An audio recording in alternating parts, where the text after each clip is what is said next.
आणि आता महत्त्वाची बातमी सोलापुरातून। सोलापूर जिल्ह्यात अवकाळी पाऊस आणि गारपिटीने तब्बल 3 एकर पपईची बाग उद्ध्वस्त झाली आहे। बसवनगर परिसरात अवकाळी पावसाच्या तडाख्यामुळे पपईची झाडं अक्षरशः भुईसपाट झाली आहेत। तासभर झालेल्या गारांच्या माऱ्यामुळे पपईची झाडं भुईसपाट झाल्याचं दिसतंय। शेतकऱ्यांना आर्थिक फटका बसलाय। शेतकऱ्यांकडून नुकसान भरपाईची मागणी होते। दरम्यान या परिस्थितीचा आढावा घेतलाय आमचे प्रतिनिधी विश्वभूषण लिमये यांनी।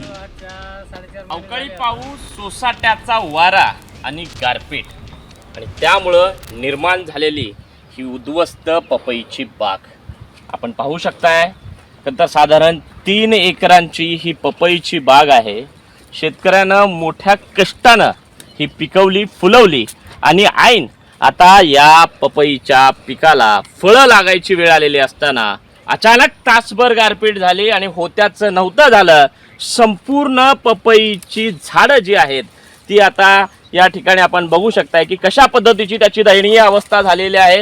खरं तर आपण पाहिलं तर दृश्यांच्या माध्यमातून मी या ठिकाणी दाखवण्याचा प्रयत्न करतो की या ठिकाणी त्या झाडाला फुलं आलेले आहेत, त्याचा फळामध्ये रूपांतर होताना आपल्याला पाहायला मिळतंय। मात्र आता या झाडावरची पानं सुद्धा अक्षरशः गळून पडलेले आहेत आणि लाखो नव्हे तर करोडाची मेहनत जी आहे ती पूर्णतः आता मातीमध्ये मिसळल्याचं चित्र आपल्याला पाहायला मिळतं। नागेश चिप्पासह विश्वभूषण लिमये, दक्षिण सोलापूर, सामने न्यूज।